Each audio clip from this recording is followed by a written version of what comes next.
জানেন, পৃথিবীতে এমন একটি দেশ আছে যেখান থেকে চাঁদকে সব থেকে বড় দেখা যায়।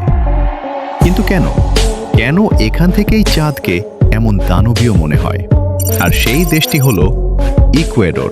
অনেকে মনে করেন ইকুয়েডর চাঁদের খুব কাছে, তাই এমনটা হয়। আসল রহস্যটা কি জানেন? ইকুয়েডর পৃথিবীর একদম মাঝখানে, অর্থাৎ নিরক্ষর রেখায় অবস্থিত। তাই এখানে চাঁদ একদম মাথার ওপর দিয়ে যায়।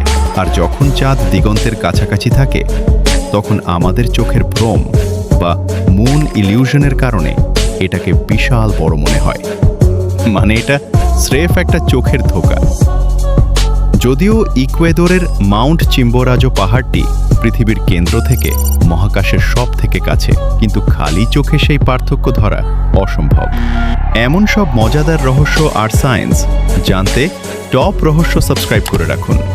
দেখা হচ্ছে পরের ভিডিওতে।